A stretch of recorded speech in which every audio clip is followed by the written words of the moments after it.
Ang pinakamasibag talaga na public servant ay ang ating mga guro. Dahil bukod sa inyong trabaho sa eskwelahan, na inaalalayan, inaalagaan, tinuturuan ng ating mga kabataan, na napakahalagang trabaho. Lahat ng ibang trabaho, kailangan din kayo ang gagawa. Kayo ang yun ang sinasabi ko, kayong gumagawa ng tunay-tuniladang pansit para mampakain din sa mga mambisita. Ayun Natawa ako dun Okay, narinig nyo ba yun mga kababayan? Narinig nyo ba yung talumpati ni Pangulong Marcos? Kailan pa ba?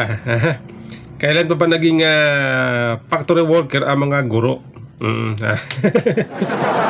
Okay. Welcome sa ating YouTube channel. Ako nga pala si Robert. Baka po pwede pakisubscribe ang ating channel. Maraming salamat po sa inyo lahat. Okay. Ito mga kababayan narinig niyo ba yun? Ako napaisip ako dun yung sinabi ni Pangulong Marcos na tungkol sa mga teacher, lahat daw na trabaho ginagawa ng mga teacher. Okay? Tapos sabi niya ay gumagawa daw ng tuni-tuninadang pansit ang mga guro. Napaisip ako doon Napaisip ako doon kasi nga iniisip ko baka ang tinutukoy niya ay nagluluto ng pansit para ihanda sa mga bisita, kaya lang nabanggit niya kasi tuni-tuninada. Okay. Kaya naisip ko dahil nga nabanggit niya tuni-tuninada factory worker. Kasi ayaw naman natin maging mababa ang comprehension pagdating sa mga sinasabi niya, kaya nag-iisip tayo mabuti kung ano ba ang gusto niyang iparating, ano ba ang konteksto ng kanya sinasabi Kaya naisip natin base sa kanya mga binibigkas ng salita gumagawa daw ng tuni-tuninadang pansit. So ibig sabihin pabrika ang tinutukoy niya. At ang gumagawa, mga guro. Ang tanong natin ngayon mga kababayan ang tanong natin, kailan pa naging factory worker ang mga guro? Okay? Kailan pa? Ang bira ito. Naisip ko tuloy kung bakit ganito ang sinasabi ni Pangulong Marcos sa kanyang mga talumpati kaharap ang mga guro. Okay? Naisip ko, either binubudol niya. Okay? O baka naman iba ang kanyang ibig sabihin. O nagsisinungaling siya para lang may masabi sa mga guro. Gusto niyang i-please yung mga guro sa pamamagitan ng kanyang kasinungalingan. Kalaan niyo ba na ang bira ito? Okay. Ang gulo O akala niya, mga kababayan, ay ang kaharap niya ay mga bata. Ang kausap niya mga bata. Ay mga guro yun Mga professional yung mataas ang pinag-aralan noon. Mga guro, tapos sasabihan mo ng ganon, gumagawa ng tuni-tuninadang pansit para ihanda sa mga bisita. Ang bira ito, ang gulo Pinapatawa tayo doon ni Pangulong Marcos may mga nagsasabi sa mga comment section yan. Actually yung video yan yan po italumpati niya doon sa kaharap niya yung mga guro. At nabasa ko yung komento ng mga netizen doon sa comment section, sinasabi na wala lang sa sarili. Kailangan na daw magpa-hair follicle test. Ito si Pangulong Marcos. Ito ang tipong ganon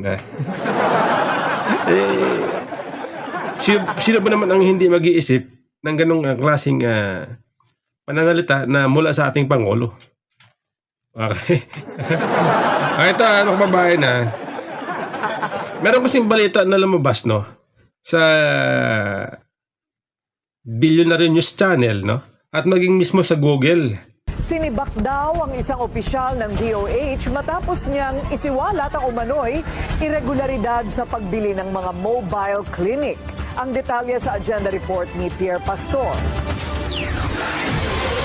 Dating Health Undersecretary mismo ang nagbunyag na may naganap na irregularidad sa pagbili ng Mobile Primary Care Facilities o MPCF. Sa isang liham na eksklusibong nakuha ng Abante, ipinadala ni Gregorio Murillo ang reklamo kay PBBM noong February 14, 2026. Maging dito sa Google, lumabas din itong balitang ito. Okay? Ito kasing balitang ito may tungkol itong balitang ito tungkol sa isang dating DOH Undersecretary na si Gregorio T. Murillo Jr. na tinanggal daw sa pwesto dahil siya po ay nagsumbong tungkol sa irregularidad sa DOH. Okay? At sinasabi na meron daw kasing after kasi nung sinumbong niya itong corruption, no?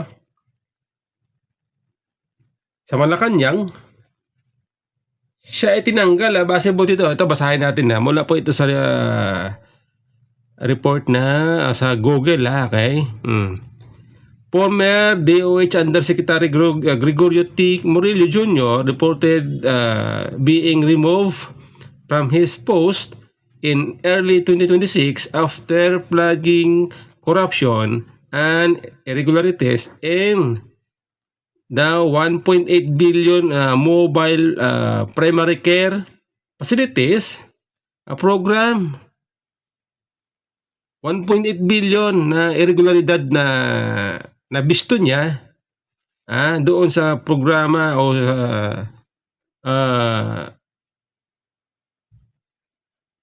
programa ng DOH na mobile care facilities. Tapos tinanggal siya. Ano ibig sabihin nito? Bakit ganon?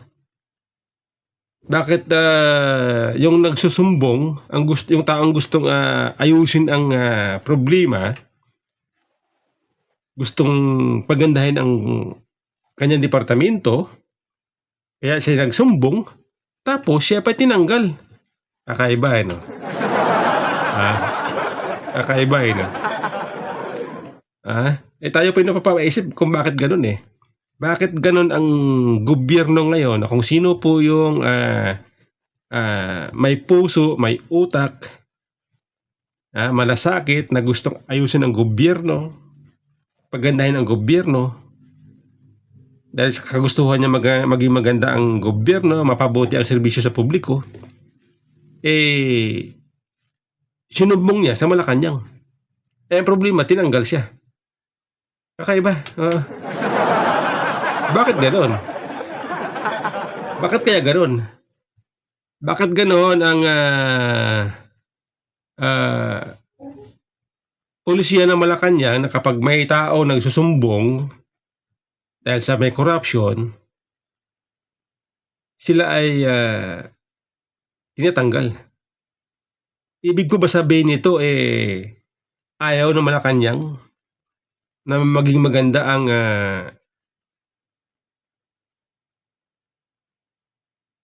serbisyo ng gobyerno sa tao? Ibig ko ba sabihin ang Malacanang mas gusto nila yung mga magnanakaw sa gobyerno kaysa doon sa mga tao na tapat sa gobyerno? Nag-iisip tayo nagtatanong tayo kung bakit. Bakit ganun ang pulisya ng gobyerno ngayon na kapag mayroong tao na galit sa magnanakaw, galit sa corruption, sila yung ginigipit. Baliktad din, no? Bakit ganun? Ibig po ba sabihin ang gobyerno natin walang plano walang plano na ayusin ang ating bansa. Di ba dapat imbestigahan? Kung duda sila, halimbawa, duda sila dun sa tao na nagsusumbong, imbestigahan nila. Ganun dapat. Kaya sabihin natin, baka iniisip na Malacanang, baka naninira lang, sinisiraan lang. Imbestigahan nila. So yan, ibang klaseng gobyerno ngayon eh. Di ba, mga kababayan? Kaya, nako, tayo po yung napapaisip baka, kasi meron pa silang 2 taon sa gobyerno sa Malacanang. Baka pagkatapos po ng kanilang termino, bagsak na ang ating bansa dahil sa ganitong sistema na ayaw nilang mag-improve, ayaw nilang maging maganda ang ating bansa. Katulad niyan mga kababayan di ba mayroon ngayon mga 18 ex-soldier na nagsumbong na meron na silang alam tungkol sa delivery ng mga mali-malitang pera. At ang sinasabi ay ang mastermind ay si Saldico. Okay? Binabanggit si Mato Romualdez, si Paolo Marcos. Ngayon ginigipit sila ng Malacanang. Nakailang beses na pumunta ng NBI, sinupilan ng NBI. Meron pang ombudsman na bumabanat din. Baliktad po Baliktad ang nangyayari ngayon. Kaya kakaiba itong gobyerno ito. Ngayon lang ako nakita ng gobyerno na kung sino po yung nagreklamo tungkol sa corruption, galit sa corruption. Yun ang ginigipit nila. Kakaiba nga Ito mga kababayan ang susunod po na pag-usapan natin ay tungkol po ito sa kay BP Sara kasi nga kamakailan siya po ay tinanong ng mga reporter patungkol sa kung meron ba, kasi malapit na election di ba na-declare na po si BP Sara na siya po itatakbong presidente. Okay, at dahil diyan ay siya po ay tinanong ng media kung meron na ba mga politiko na lumalapit sa kanya nagpapahiwatig sa kanya para tumakbong senador sa kanyang ticket. Sabi ni BP Sara, meron daw. Meron daw 4. Ito po, pakinggan po niya sinasabi ni BP Sara. Lately si Attorney Guanzo na-pronounce na tatakbong senator. May mga lumalapit na ba sa'yo na magpa-line up for your senatorial slate sa 2028? Meron. So how are you considering them, Vice? Allergic ako sa mga politiko ngayon. So, i-consider lang nila ako. So mga ilan sila VP na lumapit, including Attorney Guanzo? 4 na. Ayan Yan po ang sagot ni BP Sara sa tanong ng media. Nabanggit na dyan allergy daw siya sa mga politiko. Ano ibig sabihin yan? Bakit ang pagkakasabi niya ay siya daw po ay allergy sa mga politiko? Ibig mo ba sabihin siya ay suplada? Ibig mo sabihin ay allergy suplada si BP Sara? Masungit? Okay? Para sa akin, ang pagkakaunawa ko dyan, allergy siya, ibig sabihin ay nag-iingat na siya. Ibig sabihin ay gusto niya ng kilatisin. Nakikiramdam siya. Pinag-aaralan niya. Ang ugali ng isang politiko na gustong sumama sa kanya sa 2028. Okay? Kasi nga, siyempre nga naman,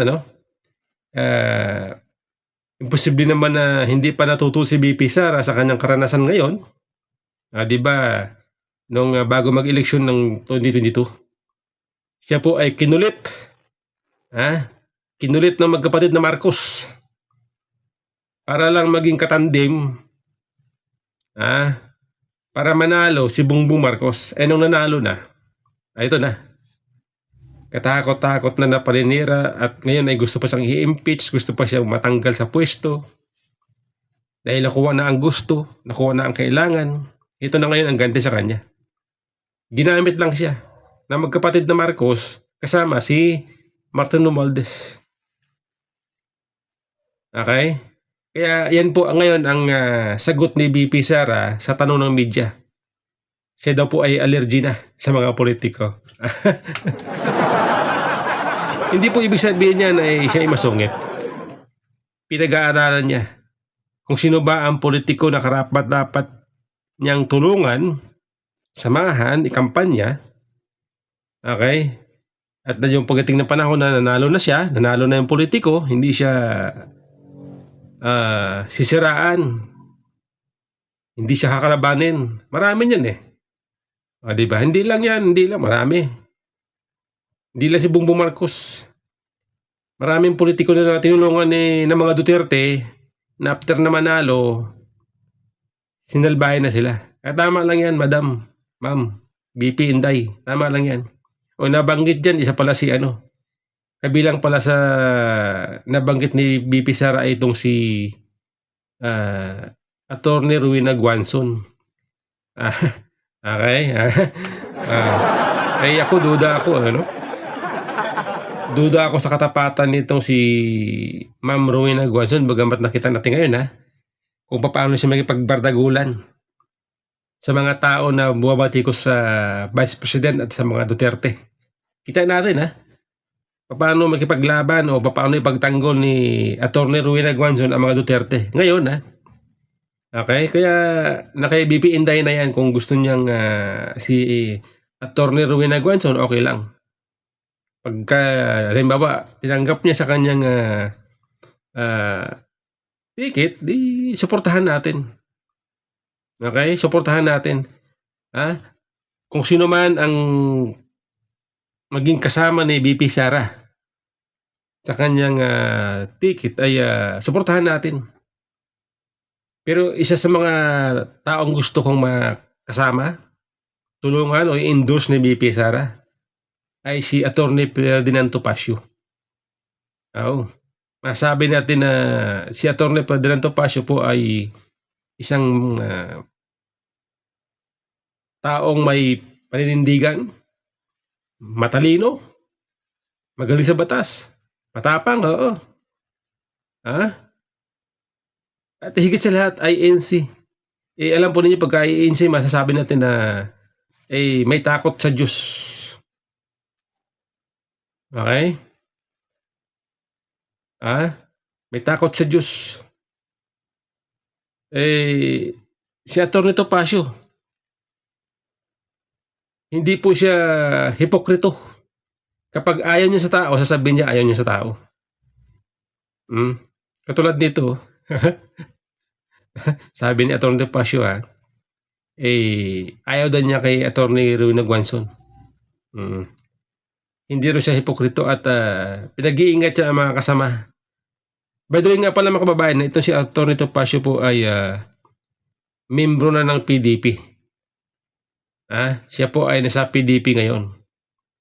Kaya kapag sakali man siya po ay i-endorse ni BP Sara, ay ibubuto natin si Atty. Topacio. Magaling po yung taong yan, magaling yan. Hindi po yan bindalo. Okay, mga kababayan, maraming salamat po sa inyo lahat.